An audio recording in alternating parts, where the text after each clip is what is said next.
എൻ്റെ പേര് ലിസി. ഞാൻ കോഴിക്കോട് ജില്ലയിലെ കൂരാച്ചുണ്ട് ഇടവക്കാരിയായിരുന്നു.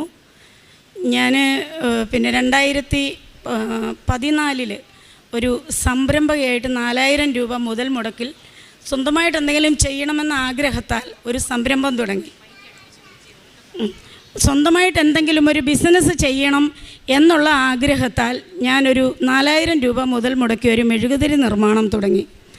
അത് നല്ല രീതിയിൽ മുമ്പോട്ട് പോയി.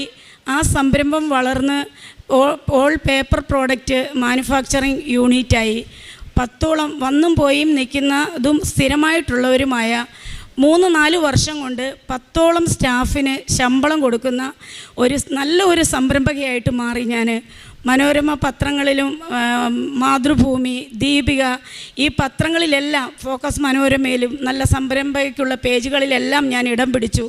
ചില ചാനലുകളിലെല്ലാം ഇൻ്റർവ്യൂ കാര്യങ്ങളെല്ലാം വന്നു. അങ്ങനെ 4 വർഷം കൊണ്ട് 26 ലക്ഷം രൂപ ഫിക്സഡ് അസറ്റ് ഉള്ള ഒരു പ്രസ്ഥാനമായിട്ട് ഞാൻ ഈ ഒരു യൂണിറ്റിനെ വളർത്തിക്കൊണ്ടുവന്നു. ആ ഒരു സമയത്താണ് എനിക്ക് വർക്കിംഗ് ക്യാപിറ്റലിൻ്റെ കൂടുതലായിട്ട് വേണ്ടി വന്നു. ഞാൻ ചിന്തിച്ചു, ഒരു പാർട്ട്ണർഷിപ്പ് വേണം, എങ്കിലേ എനിക്ക് ഈ ഒരു സംരംഭം മുമ്പോട്ട് കൊണ്ടുപോകാൻ പറ്റുള്ളൂ. ആ ചിന്ത വന്നത് എൻ്റെ ജീവിതത്തിൻ്റെ തകർച്ചയുടെ ആരംഭമായിരുന്നു. അങ്ങനെ 1-2 പേര് കമ്പനി വന്ന് കണ്ടു. പാർട്ട്ണർഷിപ്പ്, ഫിക്സഡ് അസറ്റും എക്യുപ്മെൻറ്റ്സും ഒക്കെ കൂടി 26 ലക്ഷം രൂപ വിലയിട്ടു. 13 ലക്ഷം രൂപ 2 ഗഡുക്കളായി അവരെ എനിക്ക് തരാൻ തീരുമാനിച്ചു. ആദ്യത്തെ ടൈമിൽ 13 ലക്ഷം രൂപ തന്നു. 13 ലക്ഷം രൂപ തന്നില്ല, 6 ലക്ഷം രൂപ തന്നു. രണ്ടാമത് അതിൻ്റെ ബാലൻസ് എമൗണ്ട് തന്നപ്പോൾ ഞാൻ ആ പ്രോഡക്റ്റുമായിട്ട് 2 ആഴ്ച കൂടുമ്പം ശിവകാശിയിൽ നിന്നാണ് പർച്ചേസ് ചെയ്യുന്നത്.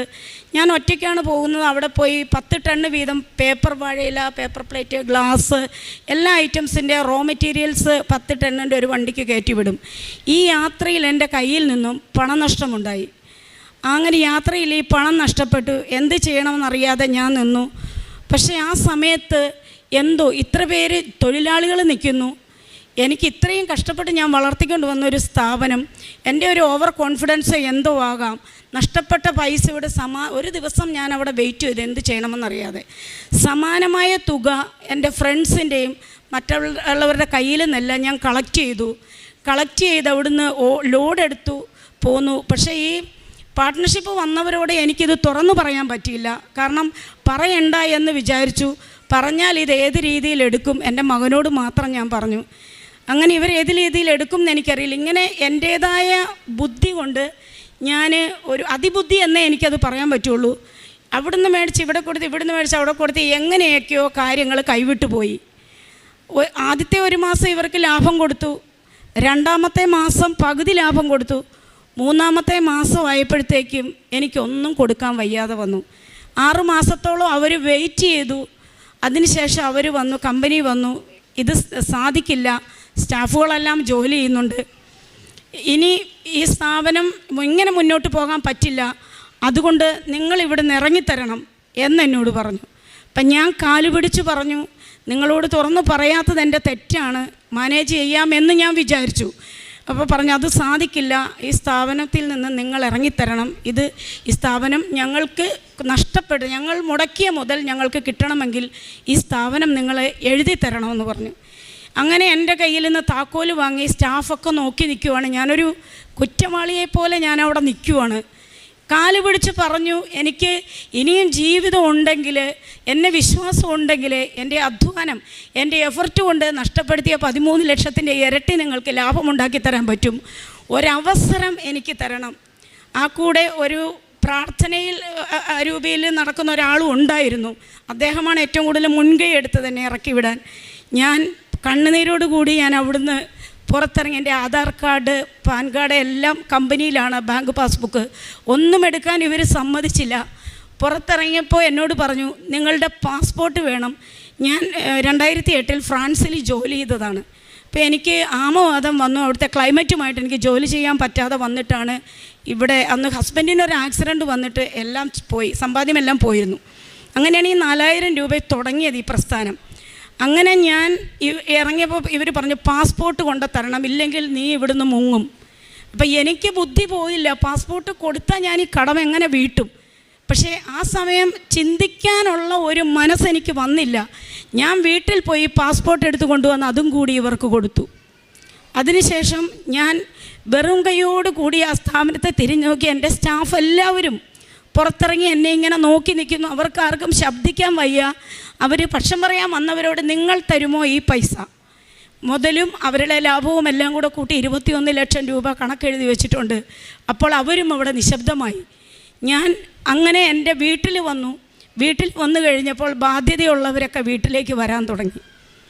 1 മാസം ഞാൻ വീട്ടിൽ താമസിച്ചു. ഹസ്ബൻഡും അമ്മായിയമ്മയും പ്രശ്നങ്ങൾ തുടങ്ങി. വീട്ടിൽ പൈസ അവരെ ഒരിക്കലും കുറ്റം പറയാൻ പറ്റില്ല. അവരുടെയും സ്വസ്ഥത നഷ്ടപ്പെട്ടു. ഞാനാണെങ്കിൽ ഒരു റൂമിൽ കയറി ലൈറ്റ് പോലും ഇടാതിരിക്കുന്നു. പുറത്തേക്ക് ഇറങ്ങി വരുന്നില്ല. പൈസ കൊടുക്കാനുള്ളവർ വീട്ടിൽ വരുന്നു. അവരും മടുത്തു. ആഹാരം കഴിക്കാൻ സാധിക്കാത്ത ഒരു ഹസ്ബൻഡ് ഒരുവിധം നല്ല മദ്യപാനിയാണ്. ഒരു 100 രൂപ എൻ്റെ കുഞ്ഞുങ്ങൾക്ക് കൊടുക്കണമെങ്കിൽ ഞാൻ കൊടുക്കണം. അങ്ങനെ ഞാൻ വീട്ടിൽ വന്നു. ഇവർ ഉറങ്ങും. അമ്മ കുറച്ച് റഫായിട്ടാണ് പെരുമാറുന്നത്. ആഹാരം കഴിക്കാൻ നേരം ആകുമ്പോൾ എവിടുന്നെങ്കിലും വരും. ഒരു ദിവസം ആഹാരം കഴിക്കാൻ ഞാൻ ചെന്നപ്പം ഇങ്ങനെ പറഞ്ഞപ്പോൾ ഞാൻ കാത്തിരിക്കും ഉറങ്ങാൻ വേണ്ടി. അന്നുവരെ ആ കുടുംബത്തെ സംരക്ഷിച്ചതാണ് ഞാൻ. ഒരുപക്ഷെ ക്ഷമിക്കണം, എനിക്ക് ഇത് പറഞ്ഞാലേ എൻ്റെ ഇനി പിന്നെ ഇത് പൂർത്തിയാകുള്ളൂ, ഈ സാക്ഷ്യം പൂർത്തിയാകും. അതുകൊണ്ടാണ് ഞാനിത് പറയുന്നത്. എല്ലാവരും കേൾക്കുമല്ലോ, അതുകൊണ്ടാണ് അത് പറയുന്നത്.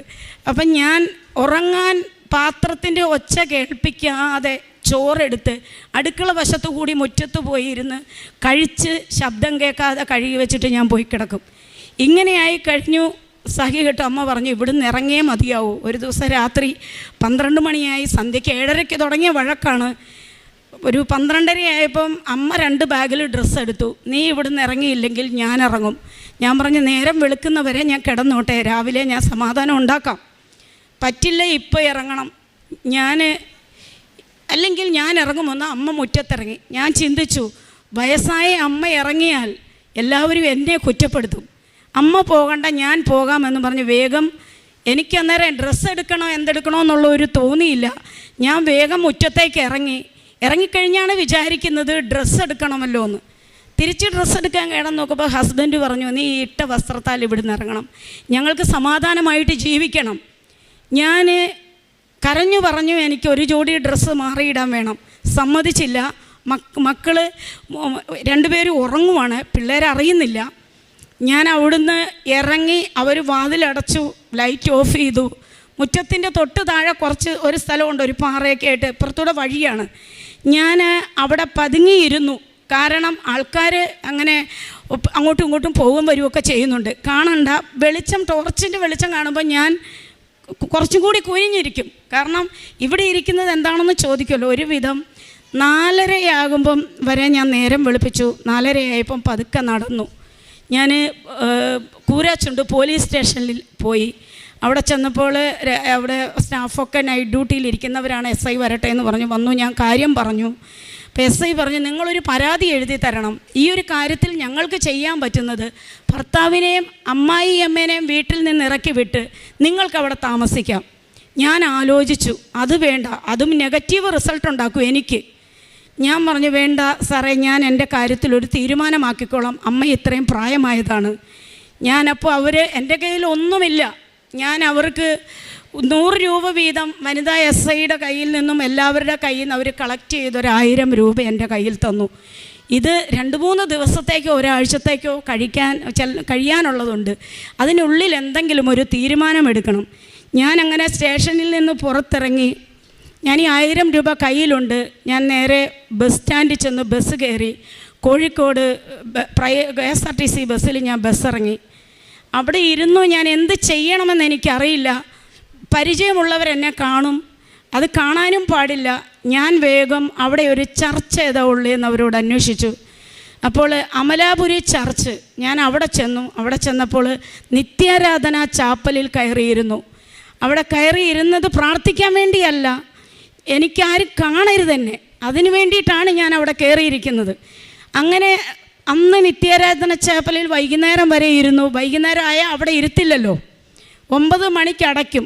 9 മണിയാകാൻ നിന്നാൽ എനിക്ക് ഇരുട്ടത്ത് വഴിയറിയില്ല, നടന്നു പോകാൻ. കോഴിക്കോട് ടൗണാണ്. ബസ് സ്റ്റാൻഡിലേക്ക് ഒരു ഓട്ടോ പിടിച്ച് പോകാൻ എൻ്റെ കയ്യിൽ പൈസ ഇല്ല. ഈ തന്ന 1000 രൂപ സൂക്ഷിച്ച് ചിലവാക്കിയില്ലെങ്കിൽ എനിക്ക് എത്ര ദിവസം ഇങ്ങനെ ജീവിക്കണം എന്നറിയില്ല. ആത്മഹത്യ ചെയ്യാനാണ് തീരുമാനം. ഏത് രീതിയിൽ മരിക്കാൻ നോക്കിയിട്ട് മരിച്ചില്ലെങ്കിൽ അതും പ്രശ്നം. അതുകൊണ്ട് പെട്ടെന്ന് മരിക്കുന്ന ഒരു വഴി തിരഞ്ഞെടുക്കാൻ വേണ്ടി രാവിലെ ഞാൻ നിത്യാരാധന ചാപ്പലിൽ പോയിരിക്കും. പ്രാർത്ഥിക്കുന്നൊന്നുമില്ല, കുറേ ആൾക്കാർ വന്നു പോകും, കുറച്ച് ഉറങ്ങും. വൈകുന്നേരം ഒരു ദിവസം KSRTC ബസ് സ്റ്റാൻഡിൽ വെയിറ്റിംഗ് റൂമിലിരിക്കും. അതിൻ്റെ പിന്നെ വേറൊരു ദിവസം റെയിൽവേ സ്റ്റേഷനിലേക്ക് നടക്കും, അവിടുത്തെ വെയിറ്റിംഗ് റൂമിലിരിക്കും. 3-ാം ദിവസം ഇട്ട ഡ്രസ്സ്, നമ്മൾ സ്ത്രീകൾക്കറിയാം ഒരു ദിവസം ഡ്രസ്സ് മാറിയില്ലെങ്കിൽ നമ്മുടെ ഒരു അവസ്ഥ. പക്ഷെ ഞാൻ അതിനെക്കുറിച്ചൊരു ബോധവതിയല്ല. ഞാൻ വിചാരിച്ചു മാവേലി എക്സ്പ്രസ് വരും, അതിനു മുമ്പിൽ ചാടിയാൽ വേദന അറിയാതെ ഒരു സെക്കൻഡ് കൊണ്ട് തീരും. ഞാനപ്പോൾ ഒരു പേപ്പറും പേനയും മേടിച്ചു. എൻ്റെ മകന് കത്തെഴുതി, സർക്കാരിന് കത്തെഴുതി, എൻ്റെ സ്ഥാപനം പിടിച്ചു വെച്ചവർക്ക് കത്തെഴുതി. എൻ്റെ മക്കൾക്ക് ഈ ബാധ്യത വരാത്ത രീതിയിൽ എന്തെങ്കിലും ചെയ്യണം. ഇൻഷുറൻസൊക്കെ ഉണ്ട് കമ്പനിക്ക്. ഞാൻ അങ്ങനെ കത്തെഴുതി. ഞാൻ വൈകുന്നേരം മാവേലി എക്സ്പ്രസ് വരുമ്പം ചാടാൻ കണക്കാക്കി നിൽക്കും. ആലപ്പുഴ റൂട്ടിന് പോകുന്ന ട്രെയിനാണ്. ഞാൻ ഇരുട്ടത്ത് മാറി ഒരു ബെഞ്ചിലിരുന്നു. കണ്ണുനീരോട് കൂടി എൻ്റെ മക്കളെ മനസ്സിൽ വിചാരിക്കുന്ന, എനിക്ക് കരയുന്നില്ല, ശരിക്കും ചിരിച്ചുകൊണ്ടാണ് ഞാൻ ഈ സാക്ഷ്യം പറയുന്നതാണ്. ഇന്നിവിടെ ഞാൻ നിൽക്കാൻ അനുഭവം ഉണ്ടായത് എല്ലാം നഷ്ടപ്പെട്ടതുകൊണ്ടാണ്. ഞാൻ അങ്ങനെ അവിടെ ഇരുന്നു. ഒരു 7:45, 7:30 ആയപ്പോൾ ഒരു ചേച്ചി വന്നു. അന്ന് കൃപാസനം എന്ന് പറയുന്നത് അത്ര പ്രശസ്തിയില്ല. ഈ ഒരു ചേച്ചി വന്ന് ഒരു പത്രവും കൊണ്ട് വന്നു. എന്നോട് പറഞ്ഞു, മോളെ ഈ കരഞ്ഞുകൊണ്ടിരിക്കുമല്ലേ, ഈ പത്രം വായിക്കുന്നത്. ഞാൻ ദേഷ്യപ്പെട്ടു. ഈ പത്രം വായിക്കാനുള്ള മാനസികാവസ്ഥയല്ല എനിക്ക്, നിങ്ങൾ നിങ്ങളുടെ വഴിക്ക് പോകുന്നു ഞാൻ പറഞ്ഞു. ഞാൻ അവിടെ ഇരുന്നു. 9 മണി കഴിഞ്ഞു. ട്രെയിൻ വരുന്ന സമയം ഏകദേശം ആയി വരുന്നു. ഞാൻ തയ്യാറെടുക്കുവാണ്. ആദ്യത്തെ അനൗൺസ് കേട്ടു. ഈ ചേച്ചി എൻ്റെ തൊട്ട് സൈഡിൽ നിൽക്കുവാണ്. ചേച്ചി തൊട്ടപ്പുറത്തെ കസേരയിൽ ഈ പത്രം വെച്ചു. മോളെ, ഞാൻ പോയിട്ട് എനിക്ക് സമാധാനമില്ല.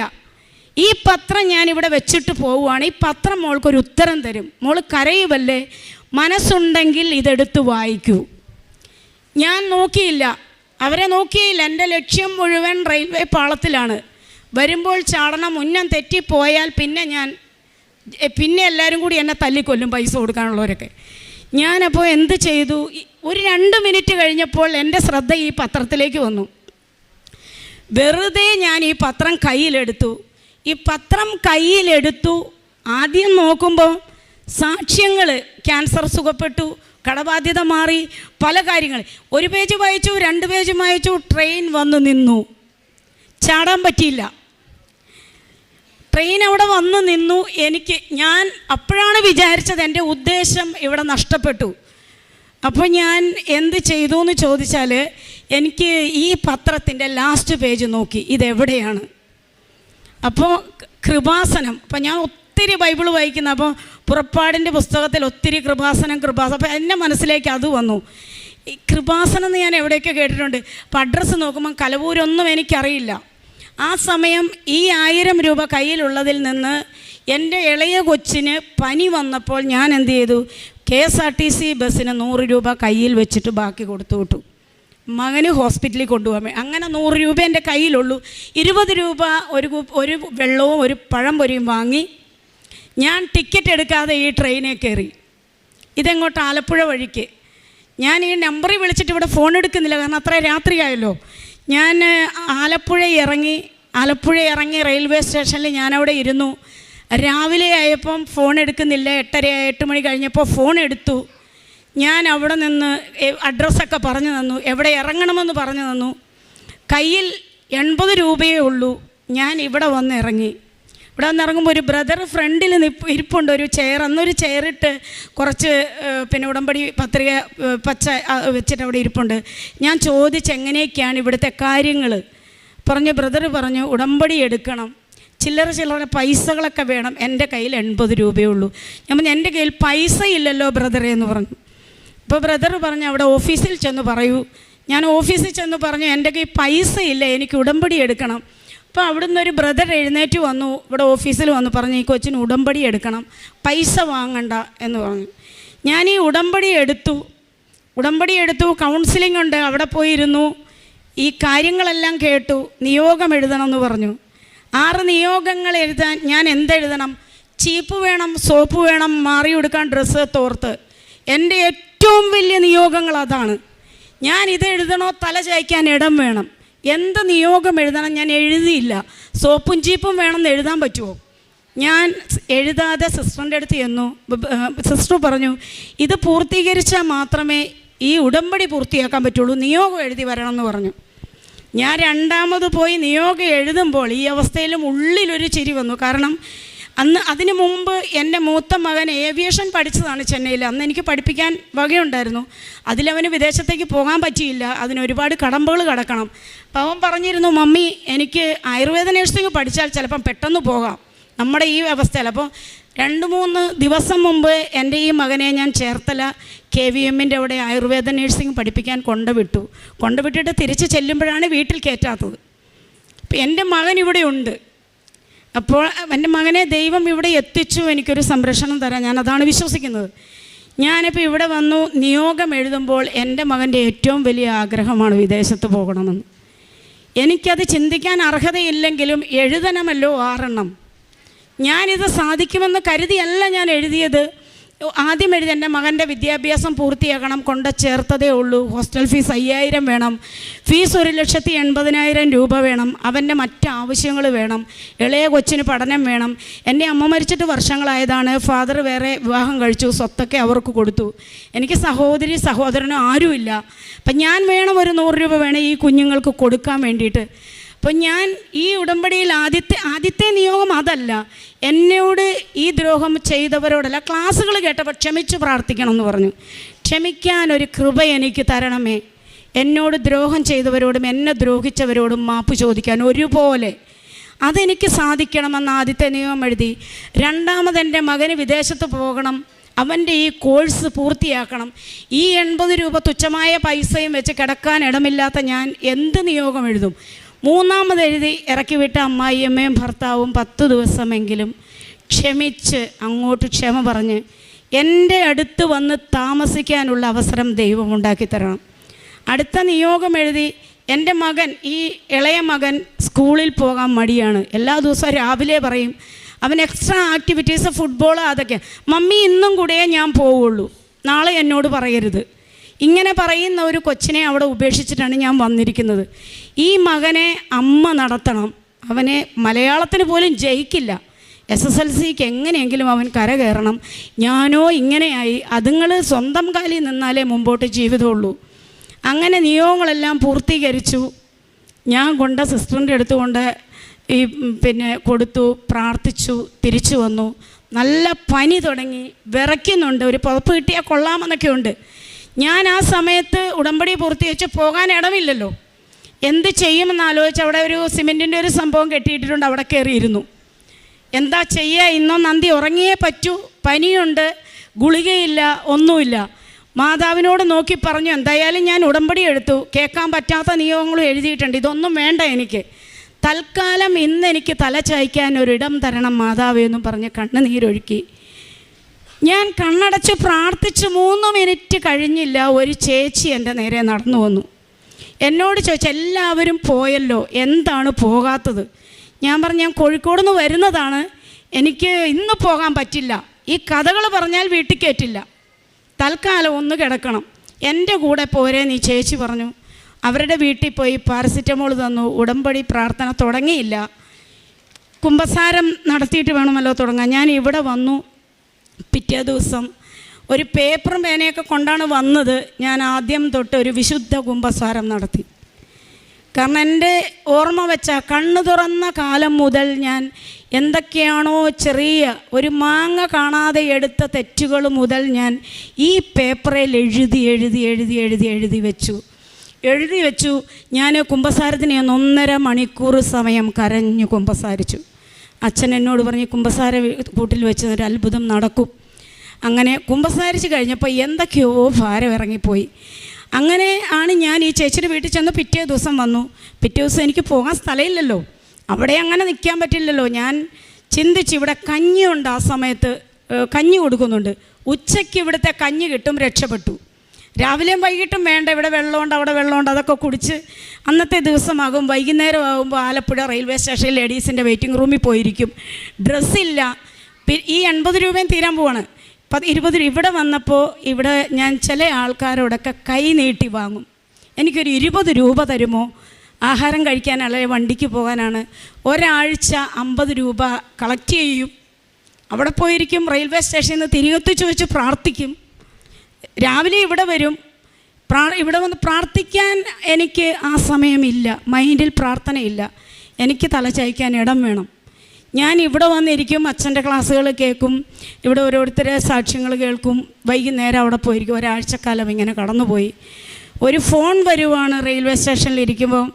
എൻ്റെ മകൻ എന്നെ വിളിച്ചു, മമ്മി സത്യം പറയണം, മമ്മി എവിടെയാണ്? ഞാൻ പറഞ്ഞു, മോനെ നീ ഞാൻ എവിടെയാണെന്ന് അന്വേഷിക്കണ്ട, കാരണം നിൻ്റെ ജീവിതം കൂടി ഇല്ലാതാകും. നിനക്ക് ഫീസ് കൊടുക്കാനുള്ള വക ഞാൻ പ്രാർത്ഥിച്ച് നേടിക്കോളാം. അങ്ങനെ പറഞ്ഞപ്പോൾ ഈ മകൻ ബോയ്സ് ഹോസ്റ്റലിലാണ്. അതിൻ്റെ ഒരു ഓണർ ഒരു സരിത ഈ മകൻ്റെ കയ്യിൽ നിന്ന് ഫോൺ വാങ്ങി. എന്നോടൊരു കാരണവും ചോദിച്ചില്ല. എവിടെയാണെന്ന് ചോദിച്ചു. ഞാൻ പറഞ്ഞു, ഞാനിവിടെ ആലപ്പുഴ റെയിൽവേ സ്റ്റേഷനിലാണ്, ഇങ്ങോട്ട് വരാൻ പറഞ്ഞു. ഞാൻ പറഞ്ഞു, എനിക്കൊരാഴ്ച നിൽക്കണം, അത് ബോയ്സ് ഹോസ്റ്റലല്ലേ, അതിനെന്താണ്, നിങ്ങളുടെ മകൻ ഇവിടെ ഇല്ലേ, ഞങ്ങളാരെയും അങ്ങനെ നിർത്തില്ല, നിങ്ങൾ ധൈര്യമായിട്ട് ഇങ്ങോട്ട് പോരെ. ഞാൻ അവിടുന്ന് നേരെ അവരുടെ വീട്ടിലേക്ക് വണ്ടി കയറി. അവിടെ ചെന്നു. എന്നോടൊന്നും ചോദിക്കുന്നില്ല. 2 ദിവസം നിന്നു, 3 ദിവസം നിന്നു.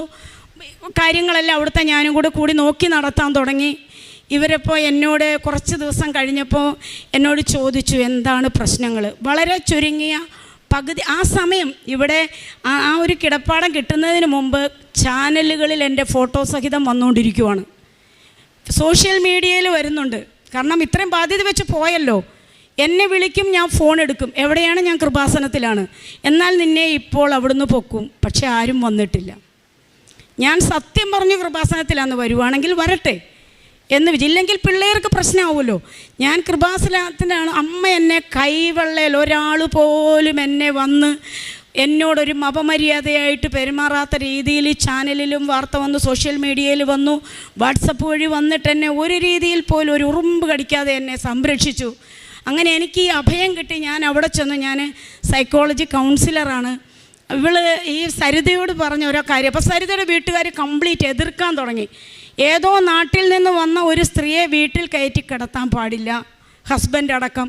എന്താണ് സംഭവം എന്നറിയില്ലല്ലോ, നാളെ ഒരു ആപത്തുണ്ടാക്കി വെച്ചാൽ നമ്മൾ സമാധാനം പറയേണ്ടി വരും. സരിതയെ കൊണ്ട് മാതാവ് പറയിച്ചു, എന്തെങ്കിലും സംഭവിച്ചാൽ ഇതിൻ്റെ ഉത്തരവാദിത്വം ഞാൻ ഏറ്റെടുത്തോളാം. അങ്ങനെ ഞാൻ അവിടെ നിന്നു. 3 വർഷക്കാലം ഞാൻ അവരുടെ വീട്ടിൽ താമസിച്ചു. ഞാൻ അഭയം കിട്ടിയ സമയം എനിക്ക് ദുബായിൽ നിന്നൊരു കോള് വന്നു. കോള് വന്നത് വർഷങ്ങൾക്ക് മുമ്പ് എനിക്ക് പൈസയുള്ള സമയത്തൊരു കൊച്ചിനെ ഗൾഫിൽ പോകാൻ ഞാൻ സഹായിച്ചിരുന്നു. ഞാൻ പിന്നീട് ആ പൈസ തിരിച്ചു വാങ്ങിയിട്ടില്ല. ഈ കൊച്ചാണ് എന്നെ വിളിക്കുന്നത്, ചേച്ചി. ഞാൻ ചേച്ചിയെ സ്വപ്നം കണ്ടു, ചേച്ചി എവിടെയാണ്? ഞാൻ കരഞ്ഞു പോയി, പൊട്ടിക്കരഞ്ഞു, എൻ്റെ അവസ്ഥ പറഞ്ഞു. ചേച്ചി വിഷമിക്കണ്ട, ഞാൻ 10,000 രൂപ വെച്ച് ഈ മാസം മുതൽ ഞാൻ ചേച്ചിക്ക് തരാം. അപ്പോൾ എൻ്റെ സങ്കടം, സരിത അഭയം തന്നു, എനിക്ക് ഭക്ഷണം തരുന്നു, എനിക്ക് താമസിക്കാൻ ഇടം തരുന്നു, പൂർണ്ണ സ്വാതന്ത്ര്യം തരുന്നു. എൻ്റെ മകനും കൂടി എനിക്ക് സൗജന്യം ചോദിക്കാൻ പറ്റുമോ? അവൻ്റെ ഹോസ്റ്റൽ ഫീസ് ഞാൻ കൊടുത്തേ മതിയാവും.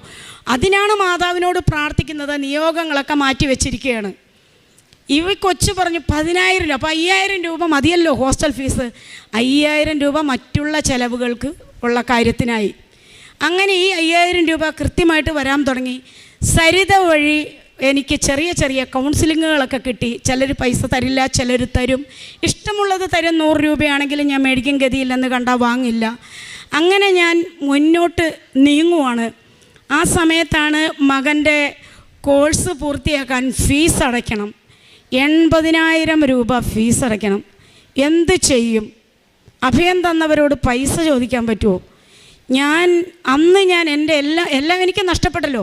ഇവിടെ വന്ന് ഞാൻ ഈ അമ്മയോട് പറഞ്ഞു, അമ്മേ നീയാണ് എൻ്റെ അമ്മ, എനിക്ക് അമ്മയില്ല, സഹോദരങ്ങളില്ല. അമ്മയും എൻ്റെ അപ്പച്ചനും ഇവിടെ ഇരിപ്പുണ്ട്. എനിക്കൊരു ആവശ്യം വന്നാൽ ഞാൻ ഇങ്ങോട്ടല്ലാതെ പിന്നെ എവിടെ വരണം? ഞാൻ നേരെ വണ്ടി കയറി സരിതയോട് പറഞ്ഞു, സരിത ഞാൻ കൃപാസനത്തിൽ പോവുകയാണ്, കൊച്ചിന് ഫീസ് അടയ്ക്കാൻ നീ കൃപാസനത്തിൽ പോയിട്ട് എന്താടി കാര്യം എന്ന് എന്നോട് ചോദിച്ചു. ഞാൻ ഇവിടെ വന്നിരുന്ന് ഇങ്ങനെ പ്രാർത്ഥിക്കുന്നില്ല, കരയുകയാണ്. കണ്ണുനീരൊഴുകിക്കൊണ്ടിരിക്കുകയാണ്. വൈകുന്നേരമായി. ഇവിടെ ഇരിക്കുമ്പോൾ ഒരു ഫോൺ ബെല്ലടിച്ചു. ഞാൻ ഓടി അവിടേക്ക് പോയി. എന്നെ ബിസിനസ് ചെയ്തുകൊണ്ടിരിക്കുമ്പോൾ എന്നെ അറിയാവുന്ന ഒരു വൈദികൻ എന്നെ വിളിച്ചിരിക്കുകയാണ്. എവിടെയാണ് ലിസി എന്ന് ചോദിച്ചു. ഞാൻ പറഞ്ഞു ഞാൻ കൃപാസനത്തിലാണ് അച്ഛാ എന്നും പറഞ്ഞുകൊണ്ട് കരഞ്ഞു. എന്താണ് കാര്യം? എൻ്റെ മകന് ഫീസ് അടയ്ക്കാൻ നിർവാഹമില്ല. എത്ര രൂപയാണ് വേണ്ടത് ഫീസ്? ഞാൻ പറഞ്ഞു ഇപ്പോൾ അടയ്ക്കേണ്ടത് 80,000 ഇപ്പോൾ അടയ്ക്കേണ്ടതല്ല ചോദിച്ചത്, മുഴുവൻ ഫീസ് എത്രയാണ്? ഞാൻ പറഞ്ഞു 1,60,000 രൂപ. അക്കൗണ്ട് നമ്പർ തരൂ, ഞാൻ ഒരാളെ കൊണ്ട് പൈസ ഇടിയിപ്പിക്കാം. ഒരു സഹോദരനുണ്ട് ഇങ്ങനെ പഠിക്കാൻ സഹായിക്കുന്ന കുട്ടികളെ. 1,60,000 രൂപ 1 മണിക്കൂറിനകം ഈ കൃപാസനത്തിലിരിക്കുമ്പോൾ എൻ്റെ അക്കൗണ്ടിൽ വന്നു. അതുമായിട്ട് ഞാൻ സരിതയോട് ചെന്ന് പറഞ്ഞു, നീ ചോദിച്ചില്ലേ കൃപാസനത്തിൽ പോയാൽ പൈസ കിട്ടുമെന്ന്? പൈസയുമായിട്ടാണ് ഞാൻ വന്നിരിക്കുന്നത് കൊച്ചിൻ്റെ ഫീസ് അടയ്ക്കാൻ. അങ്ങനെ മകൻ്റെ ഫീസ് അടച്ചു. അവൻ്റെ കോഴ്സ് കഴിഞ്ഞ് അവൻ്റെ ഏറ്റവും വലിയ ആഗ്രഹമാണ് വിദേശത്ത് പോകണം, ഏവിയേഷൻ്റെ ജോലി നേടണം, ആയുർവേദ നഴ്സിങ്ങിൻ്റെ. ഇവൻ പലതരത്തിലും അന്വേഷിച്ചു. വിസ അവൻ തന്നെ തരപ്പെടുത്തി. പക്ഷേ എന്നോട് പറയുന്നില്ല. എങ്ങനെ പറയും? മമ്മി ഇങ്ങനെ ഈ അവസ്ഥയിലിരിക്കുമ്പോൾ എനിക്ക് വിദേശത്ത് പോകണമെന്ന് പറയാൻ പറ്റുമോ? അങ്ങനെ ഇവൻ്റെ ഫ്രണ്ട്സ് എന്നോട് പറഞ്ഞു, മമ്മി ആൽബിന് വിദേശത്ത് പോകാൻ ഒരു വിസ വന്നിട്ടുണ്ട്, എന്തെങ്കിലും ചെയ്യാൻ പറ്റുമോ? ഞാൻ അമ്മയെ മനസ്സിൽ വിചാരിച്ചു. എൻ്റെ അമ്മയല്ലേ, ഞാൻ സ്വീകരിച്ചു. എന്നെ ഉയർത്തുമെന്ന് വിശ്വസിച്ചു. ഈ സരിതയുടെ ഒരു കൂട്ടുകാരിയുണ്ട്. ആ ചേച്ചി എൻ്റെ കാര്യങ്ങളൊക്കെ ചോദിച്ചറിഞ്ഞിരുന്നു. എന്താണ് ലിസി പ്രശ്നം? മിണ്ടുന്നില്ലല്ലോ. അപ്പം അതിനിടയ്ക്ക് ഞാൻ വെറുതെ ഒരു നേരം പോക്കിന് ക്ലീനിങ് പ്രോഡക്ട്സിൻ്റെ മാനുഫാക്ചറിങ് ഒക്കെ പഠിച്ചിരുന്നു. അപ്പോൾ അതൊക്കെ ഓരോ ഡിഷ് വാഷ്, കംഫർട്ട്, അതൊക്കെ അവിടെ നിന്ന് ഉണ്ടാക്കി വീടുകളിലൊക്കെ കൊടുത്ത് ഒരു സൈഡിൽ കൂടി ചെറിയ രീതിയിൽ ഏണിംഗ് ഉണ്ട്. ഇങ്ങനെ മകൻ്റെ കാര്യം പറഞ്ഞു. എത്ര രൂപയാണ് മകന് വിദേശത്ത് പോകാൻ വേണ്ടത്? അവർക്ക് സ്വന്തമായി തുണിക്കടയുണ്ട്. അപ്പോൾ ഈ ചേച്ചി ആദ്യം ചെയ്തത്, ചേച്ചി പുറത്തേക്ക് വണ്ടി എടുത്തു പോയി. തിരിച്ച് വന്നപ്പോൾ 2 പെട്ടിയായിട്ടാണ് വരുന്നത്. ഒന്നൊരു ഹാൻഡ് ലഗേജ് വെക്കാനും ഒന്ന് ഇവന് കൊണ്ടുപോകാനുള്ള സാധനങ്ങൾ. ഞാൻ അന്തം വിട്ടുപോയി. ദൈവമേ, ഇതെന്താണ് എനിക്ക് മനസ്സിലാവുന്നില്ല. ഉടമ്പടിക്ക് ഇത്രമാത്രം ശക്തിയുണ്ടോ? അന്ന് ഞാൻ സ്വർഗസ്ഥനായ പിതാവെ മനസ്സറിഞ്ഞ് അർത്ഥമറിഞ്ഞ് പ്രാർത്ഥിക്കുവാണ്. വേറൊന്നുമല്ല, അന്നന്ന് വേണ്ടുന്ന ആഹാരം, അതിൻ്റെ അർത്ഥം ഞാൻ മനസ്സിലാക്കി. പ്രാർത്ഥിക്കുന്ന സമയമാണ്. ഈ ചേച്ചി പറഞ്ഞു, ഒന്നും അറിയണ്ട, ഇവൻ പോയി രക്ഷപ്പെട്ടാൽ പൈസയല്ലേ ലിസി, വിഷമിക്കേണ്ട. 2 ലക്ഷം രൂപ വരെ ചിലവായി. അവൻ്റെ ഡ്രസ്സ് ചേച്ചി മകനെ കൂട്ടിക്കൊണ്ടുപോയി. അവരുടെ കടയിൽ നിന്നും 7 ജോഡി വീതം വേണ്ട എല്ലാ ഡ്രസ്സുകളും അവന് വാങ്ങിക്കൊടുത്തു.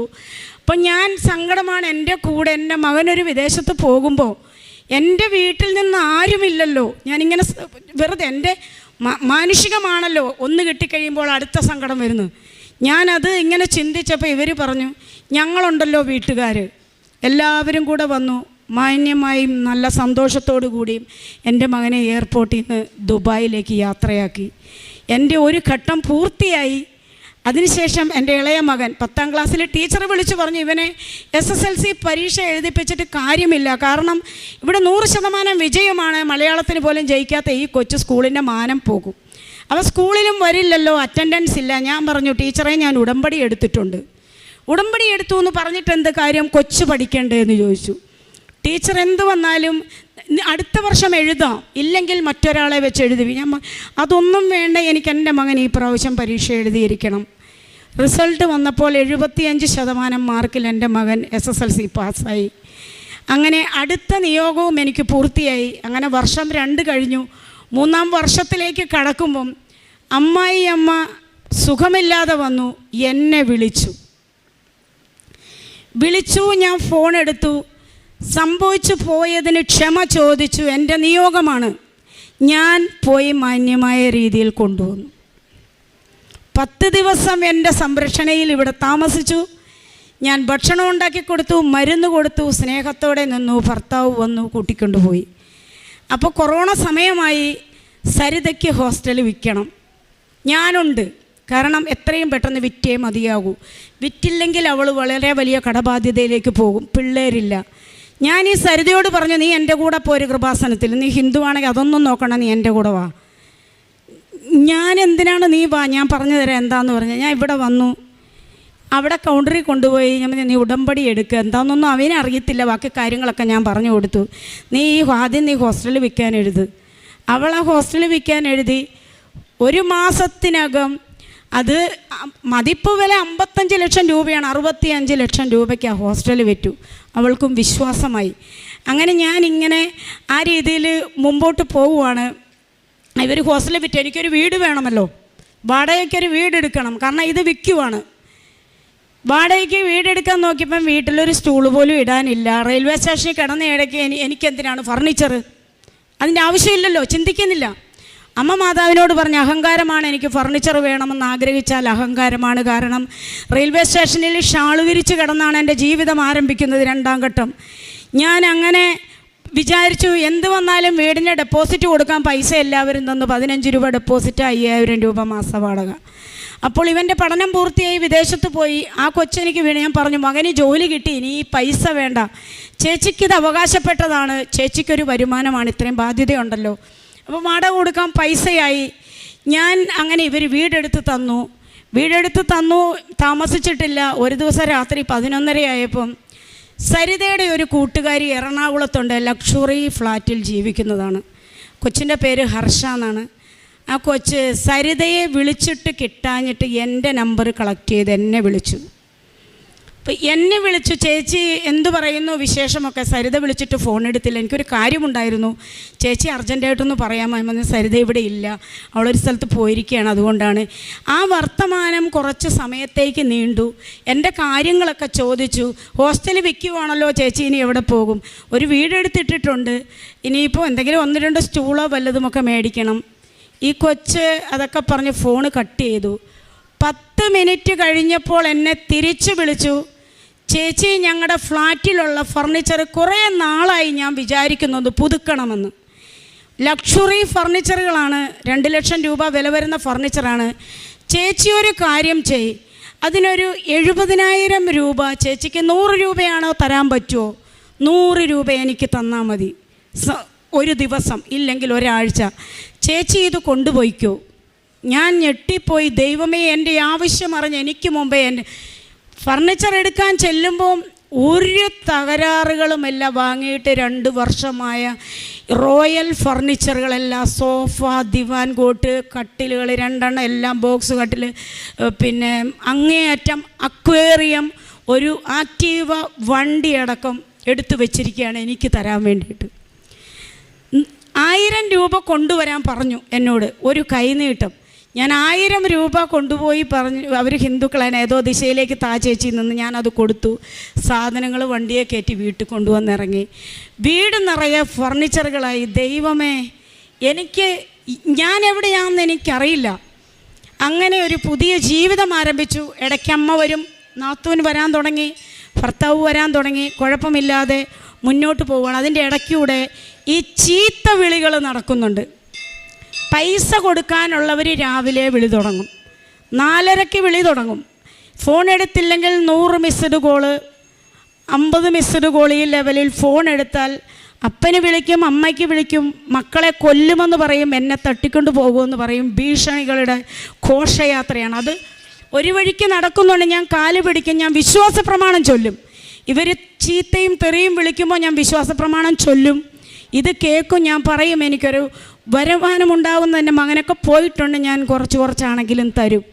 ഇങ്ങനെ ഈ വർഷകാലം അത്രയും എല്ലാ ദിവസവും ചീത്ത കേൾക്കും. ഞാൻ മടുത്തു, വീണ്ടും ഞാൻ മടുത്തു.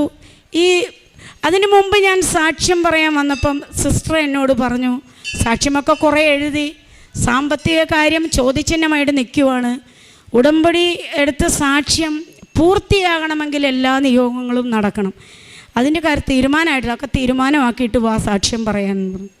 ഞാൻ വീണ്ടും തിരിച്ചുപോയി.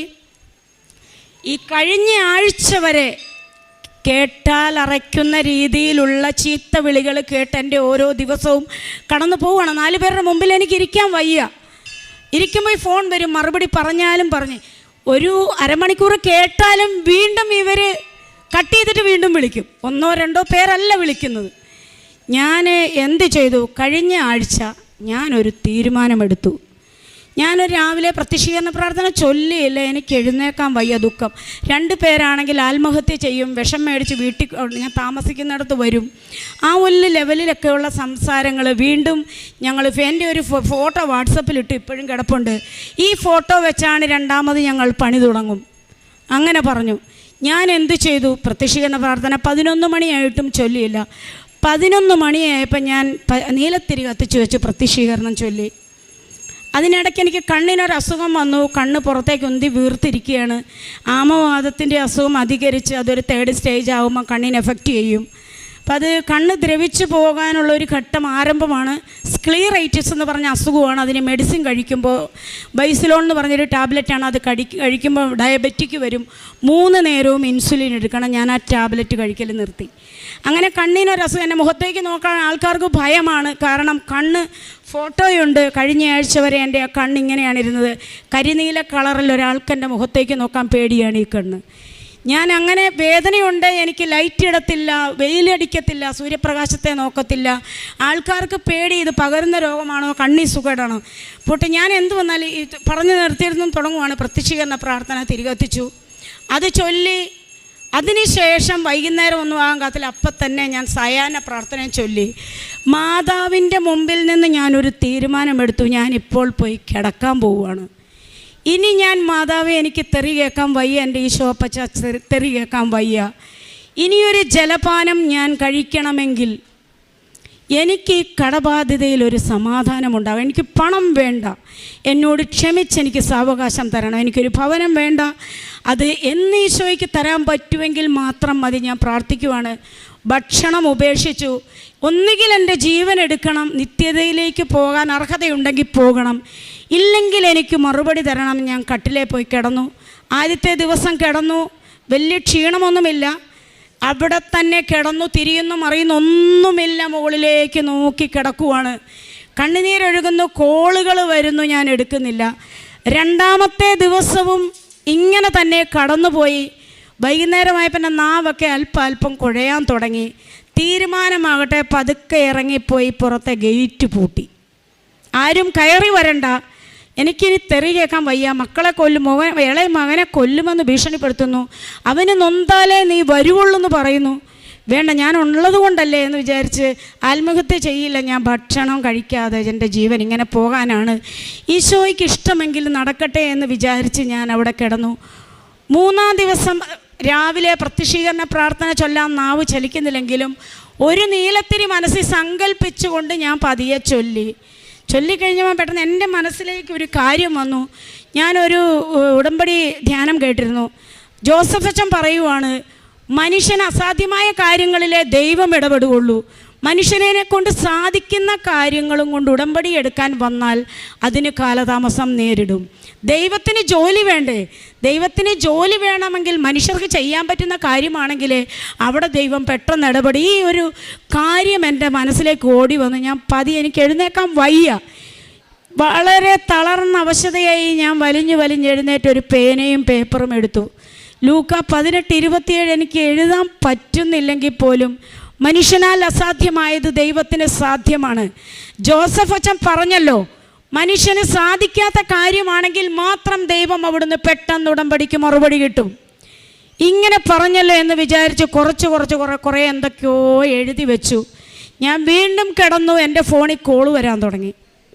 ഞാൻ എടുക്കുന്നില്ല, കാരണം ചീത്ത കേൾക്കും. കൊച്ചു വോയിസ് അയച്ചൊരു പെങ്കൊച്ചാണ്, അവൾക്ക് കുറച്ച് ലക്ഷങ്ങൾ കൊടുക്കാനുണ്ട്. ചേച്ചി ഫോൺ എടുത്തില്ലെങ്കിൽ ഞാൻ ഇപ്പോൾ ചേച്ചി എവിടെയാണെങ്കിലും വരും. പേടിച്ചിട്ട് ഞാൻ ഫോൺ എടുത്തു. ചേച്ചി പൈസ ചോദിക്കുക, തലേ ദിവസം വിഷം മേടിച്ചു വെച്ച പൈസ തരാനാണ് ചേച്ചി വിളിക്കുന്നത്. ഞാൻ ചോദിച്ചേ, പൈസ തരാനോ? എനിക്ക് തെറ്റിപ്പോയതാണെന്ന് ഞാൻ വിചാരിച്ചു. കാരണം ഭക്ഷണമില്ല, വെള്ളമിറങ്ങുന്നില്ല, അബ്നോർമലായ ഒരവസ്ഥയിൽ ഞാൻ ചോദിച്ചു, പൈസ തരാനോ? എന്താണ്? അതേ ചേച്ചി, എനിക്കെന്താണെന്നറിയില്ല ചേച്ചി, ഇത്രയും ദിവസം ചേച്ചിയെ തെറി വിളിച്ചതാണ് ഞാൻ. പക്ഷേ ഇന്നലെ മുതൽ ആരോ എൻ്റെ മനസ്സിൽ വന്ന് പറയുന്നു, കുറച്ച് പൈസ കിട്ടിയാൽ ഈ ചേച്ചി രക്ഷപ്പെടും. കൊടുക്കാനുള്ളവർക്കൊക്കെ 1000 രൂപ വെച്ചാണെങ്കിലും കൊടുത്താൽ ചേച്ചി തിരിച്ചു തരുമെന്നൊരു ബോധ്യം വരും. അതുകൊണ്ട് ചേച്ചി, എനിക്ക് എന്ത് ചെയ്യണമെന്നറിയില്ല, ഈ പൈസ ഞാൻ തരണ്ട എന്ന് മനസ്സ് പറയുമ്പോഴും എനിക്ക് പൈസ ചേച്ചിക്ക് കൊടുക്കാൻ എൻ്റെ മനസ്സിലിരുന്ന് ആരോ പറയുന്നു, ചേച്ചി ഒരു കാര്യം ചെയ്യ്, നാളെ ചേച്ചി വയലാറിന് വാ, ഞാനൊരു ഹെൽമറ്റ് കൊണ്ടുവരാം, നമുക്കൊരു സ്ഥലം വരെ പോകാം, ചേച്ചി നാളെ വാ. 11 മണിയാകുമ്പം ചാടി എഴുന്നേറ്റ് ഒരു ഗ്ലാസ് വെള്ളം എടുത്തു കുടിച്ചു. നൊയമ്പൊക്കെ തുറക്കുന്നത് പോലെ ഞാൻ ഭക്ഷണം കഴിച്ച് വെള്ളം കുടിച്ച് യുദ്ധം അവസാനിപ്പിച്ചു. ഈശോയും ഞാനുമായിട്ടുള്ള യുദ്ധം അവസാനിപ്പിച്ചു. ഇത് വിശ്വസിക്കാൻ വയ്യേ, ഇങ്ങനെ ഇരിക്കുവാണ് ഞാൻ. ദൈവമേ, ഇതെന്തൊരു അത്ഭുതം! ആത്മഹത്യ ഭീഷണി മുഴക്കിയ കൊച്ച് പൈസ തരാമെന്ന് പറയുന്നു. ഒരു 3-4 മണിക്കൂർ കഴിഞ്ഞപ്പോൾ അടുത്ത കോള് വന്നു. എന്തായാലും ഞാൻ ചാടിയെടുത്തു. ഫോൺ വെക്കല്ലേ. എന്നെ എല്ലാ ദിവസവും അപ്പനും അമ്മയ്ക്കും വിളിക്കും. ലിസിയോട് ക്ഷമിക്കാൻ എൻ്റെ മക്കൾ പറഞ്ഞു. ഇനി പൈസ ചോദിച്ച് ആ ചേച്ചിയെ ബുദ്ധിമുട്ടിക്കരുത്, സാധിക്കുമ്പോൾ താ. ദൈവമേ, എനിക്കെന്ത് വേണം? ആ സമയമാണ് ഞാൻ വിചാരിക്കുന്നത്, ഇത്രയും നിയോഗങ്ങൾ സാധിച്ചു തന്നല്ലോ, അഭിഷേകത്തിലിരിക്കുവാണ് ഞാൻ. കാരണം സ്വപ്നത്തിൽ പ്രതീക്ഷിക്കാത്ത കാര്യങ്ങളാണ്. ഓരോരുത്തരും വിളിക്കുന്നു, പൈസ കൊടുക്കാനുള്ളവർ വിളിക്കുന്നു, സ്നേഹത്തോടെ സംസാരിക്കുന്നു, പുറത്തിറങ്ങണം, പുതിയ കാര്യങ്ങളിൽ ഏർപ്പെടണം, ബാധ്യത തീർക്കാൻ പറ്റും. അതിനിടയ്ക്ക് വേറൊരു കാര്യം പറയാനുണ്ട്, ഇളയ മകൻ്റെ, അത് പിന്നെ പറയാം. ബാധ്യത തീർക്കണം, ഉപദേശങ്ങളുടെ പെരുമഴ. പൈസ കൊടുക്കാൻ ഇത്രയും ദിവസം ചീത്ത വിളിച്ചവർ, ഉപദേശത്തിൻ്റെ പെരുമഴയാണ്. ഞാനിപ്പോൾ പതുക്കെ എഴുന്നേറ്റു, മാതാവിൻ്റെ ഫോട്ടോയൊക്കെ വെച്ചിട്ടുണ്ട്, തിരികളൊക്കെ കത്തിച്ച് വെച്ചിട്ടുണ്ട്. അവിടെ പോയി ഉടമ്പടി തൈലം ഞാൻ എന്നും എടുത്ത് തേക്കുമായിരുന്നു. അപ്പോൾ ആഴത്തിൽ അങ്ങനെ മനസ്സർപ്പിച്ചൊരു പ്രാർത്ഥന, രോഗസൗഖ്യത്തിന് വേണ്ടി ഞാൻ പ്രാർത്ഥിച്ചിട്ടില്ല. ഇത്രയുമൊക്കെ തന്ന മാതാവിനെ എന്തുകൊണ്ട് എൻ്റെ കണ്ണ് സുഖപ്പെടുത്തിക്കൂടാ? ഞാൻ ഉടമ്പടി തൈലം വിശ്വാസ പ്രമാണം എന്നും ചൊല്ലുന്നുണ്ടെങ്കിലും അന്ന് ഞാൻ പ്രഖ്യാപിച്ച് ചൊല്ലി. ഈശോയുടെ കുരിശുമരണവും ഉയർപ്പുമെല്ലാം മനസ്സിലേറ്റു പറഞ്ഞ് പ്രഖ്യാപിച്ച് വിശ്വാസ പ്രമാണം ചൊല്ലി. ഇവിടെ എൻ്റെ ഫോണിൽ ഫോട്ടോയുണ്ട്. ഈ 5 ദിവസം മുമ്പ് എൻ്റെ കണ്ണ് ഏത് രൂപത്തിലായിരുന്നു എന്നും ഇപ്പോൾ ഏത് രൂപത്തിലായിരുന്നു എന്നും ഒരാൾ പോലും എൻ്റെ മുഖത്ത് നോക്കില്ലായിരുന്നു. ഈ ഉടമ്പടി തൈലം എടുത്തു തേച്ചു, പ്രാർത്ഥിച്ചു, എൻ്റേതായിട്ടുള്ള കാര്യങ്ങളിൽ കുളിച്ചു, കാര്യങ്ങളൊക്കെ ചെയ്തു. ചെറിയ രീതിയിലൊരു കാപ്പി ഇട്ടു, കുടിച്ചു. രാവിലെ പോകണം. അപ്പോൾ കൊച്ചിൻ്റെ പേര് സോഫി എന്നാണ്. ഒന്നുകൂടി സോഫിയെ വിളിച്ചു ആരോഗ്യം വന്നപ്പോൾ. കളിയാക്കാൻ പറഞ്ഞതാണോ? അല്ല ചേച്ചി, ചേച്ചിക്ക് പൈസ തരാം, ചേച്ചി വാ നാളെ. അങ്ങനെ ഞാൻ ഇതിങ്ങനെ ഉടമ്പടി തൈലമൊക്കെ തേച്ചു. രാത്രി കിടന്നുറങ്ങി. നേരം വെളുത്തപ്പോൾ ഞാൻ മറന്നുപോയി കണ്ണിൻ്റെ കാര്യം. തൈലം തേച്ചതൊക്കെ മറന്നു. കാരണം സോഫിയുടെ അടുത്തേക്ക് പോകാനുള്ള ഒരുക്കങ്ങളാണ്. സമയം നോക്കിയിട്ട് സമയം പോകുന്നില്ല. ഞാൻ കുളിയൊക്കെ കഴിഞ്ഞ് വന്നപ്പോൾ എനിക്ക് തോന്നി കണ്ണിന് വേദന ഉണ്ടായിരുന്നല്ലോ, വെളിച്ചത്തെനിക്ക് നോക്കാൻ പറ്റുന്നില്ലായിരുന്നല്ലോ. ഓടിപ്പോയി കണ്ണാടി എടുത്ത് നോക്കി, എൻ്റെ കണ്ണ് സൗഖ്യപ്പെട്ടിരിക്കുന്നു. കണ്ണിന് ഒരു നേരിയ ചുമപ്പ് മാത്രമേ ഈ സൈഡിലുള്ളൂ, നീര് മാറി, വേദനയില്ല. ഏത് കണ്ണിന് ഇവിടെയൊക്കെ ഞാൻ തൊട്ട് നോക്കി, പരിപൂർണ സൗഖ്യം പ്രാപിച്ചു. പിറ്റേ ദിവസം അന്ന് തന്നെ ഞാൻ സോഫിയെ പോയി കണ്ടു. 60,000 രൂപ അന്ന് എനിക്ക് തന്നു. ബാക്കി പൈസ 40,000 രൂപ ഇന്ന് തന്നു. 1,00,000 രൂപ തികച്ച ഇത്രയും ദിവസം ചീത്ത വിളിച്ചുകൊണ്ടിരിക്കുന്ന ആ കൊച്ചെനിക്ക് തന്നു. ചില്ലറ പൈസകളൊക്കെ എല്ലാവർക്കും കൊടുത്തു. ഇനി ഞങ്ങൾ പൈസ ചോദിക്കില്ല, സാധിക്കുമ്പോൾ ഇങ്ങോട്ട് വിളിച്ച് താ എന്ന് പറഞ്ഞു. ഞാൻ നിങ്ങളോട് പറയാണ്, എനിക്കൊന്നുമില്ല. എനിക്കെൻ്റെ ഇല്ലായ്മകൾ ഇപ്പോൾ എൻ്റെ മനസ്സിലില്ല.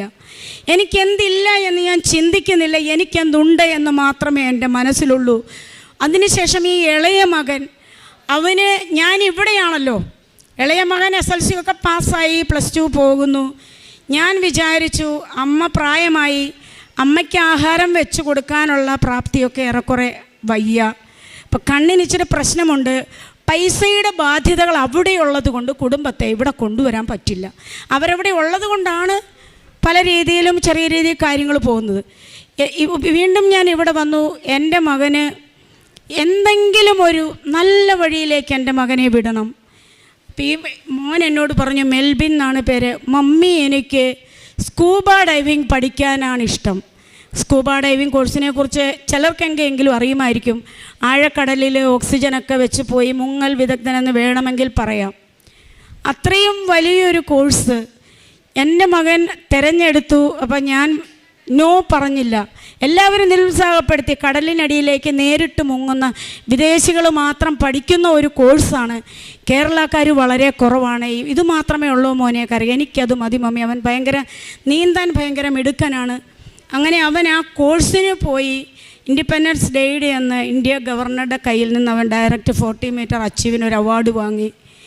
ആ മകൻ 40,000 രൂപ സാലറിയിൽ ഡൈവ് മാസ്റ്ററായിട്ട് കർണാടകയിൽ 18 വയസ്സിൽ ഉദ്യോഗസ്ഥനായി. ഈ വിഷുവിൻ്റെ അന്ന് എൻ്റെ മകൻ ജോലിക്ക് കയറി. എൻ്റെ 2 മക്കളും ജോലി കിട്ടി. ഒരുപാട് ശമ്പളം, ഒരുപാട് കാര്യങ്ങളല്ല. എന്നെ സംബന്ധിച്ച് എൻ്റെ മക്കൾ ഈ തോതിലൊരു 5 വർഷം ജോലി ചെയ്താൽ മാത്രമേ ബാധ്യത തീർക്കാൻ പറ്റുള്ളൂ. ഒരു ഭവനമൊന്നും എൻ്റെ മനസ്സിലില്ല. എൻ്റെ മാതാവ് എന്നെ സമൃദ്ധമായിട്ട് അനുഗ്രഹിച്ചു. ഞാൻ അർത്ഥമറിഞ്ഞ് പ്രാർത്ഥിക്കാൻ തുടങ്ങി. വിശുദ്ധ കുർബാന.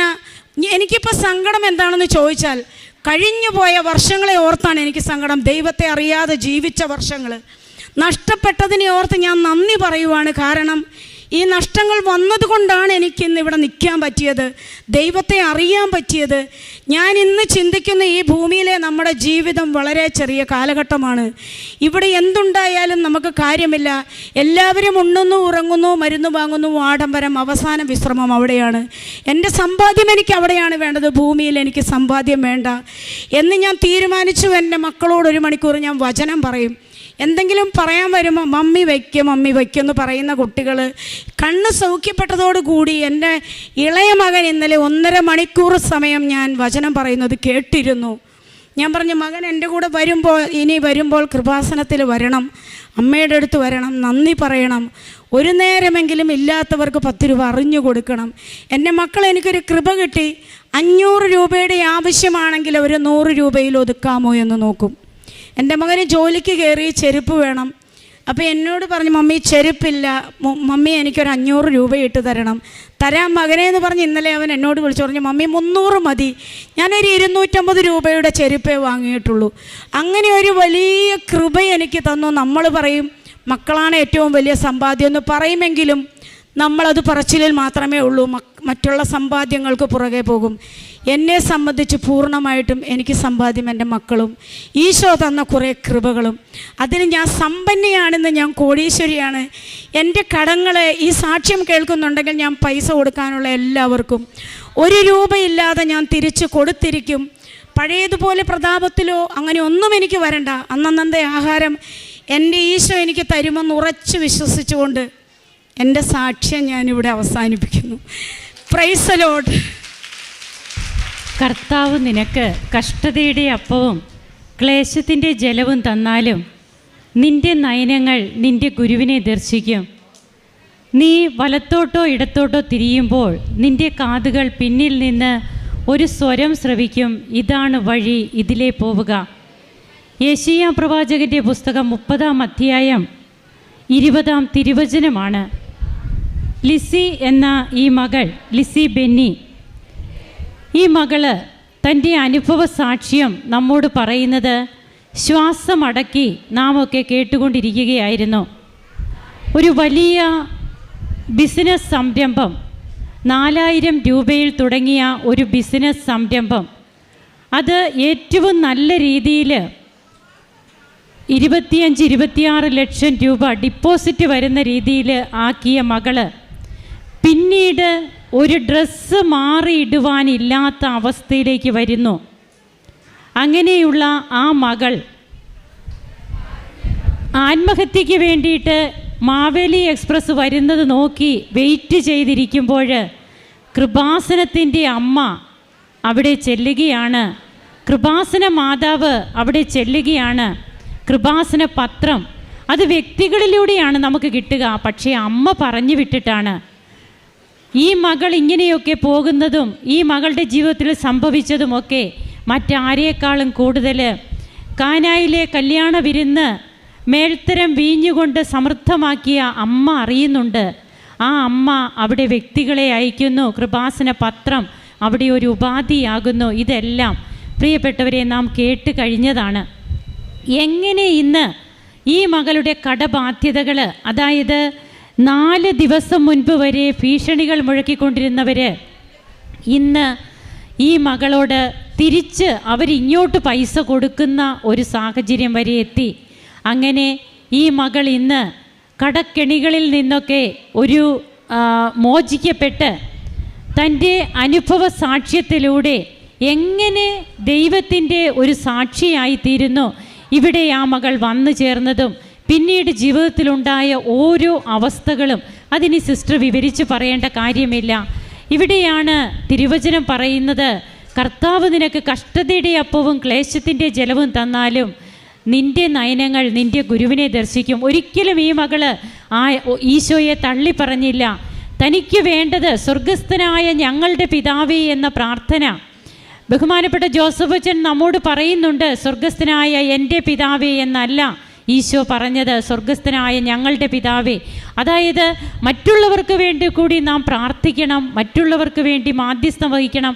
ക്ഷമിക്കുന്ന ഒരു മകള് തന്നെ 12 മണി രാത്രിയിൽ വീട്ടിൽ നിന്ന് ഇറക്കി വിടുമ്പോൾ, ഉടുതുണിക്ക് മറുതുണിയില്ലാതെ തന്നെ ഇറക്കി വിടുമ്പോൾ അവിടെ ക്ഷമിച്ച് പ്രാർത്ഥിക്കുന്ന മകള്, ആ അമ്മയെയും ഭർത്താവിനെയും വീണ്ടും പരിചരിക്കുന്ന മകള്, ഈ മകള് ഒരു നല്ല കുമ്പസാരം നടത്തുന്നു. തനിക്ക് ഒന്നുമില്ലാതെ ഇവിടെ വരുന്നു. 1.5 മണിക്കൂർ നേരത്തെ കുമ്പസാരം, തന്നെ വിശുദ്ധീകരിച്ച് ഉടമ്പടി പിന്നീട് ഈ മകൾ അങ്ങ് ജീവിക്കുകയാണ്.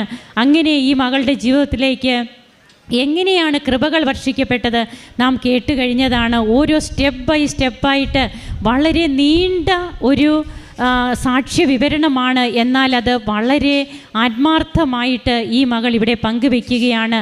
അത് നാം കേട്ട് കഴിഞ്ഞതാണ്. നമുക്ക് കരങ്ങളടിച്ച് ഈശോയ്ക്കും അമ്മയ്ക്കും നന്ദി പറയാം, ദൈവത്തെ ആരാധിക്കാം, മഹത്വപ്പെടുത്താം. യേശുവേ നന്ദി, യേശുവേ സ്തുതി, യേശുവേ ആരാധന.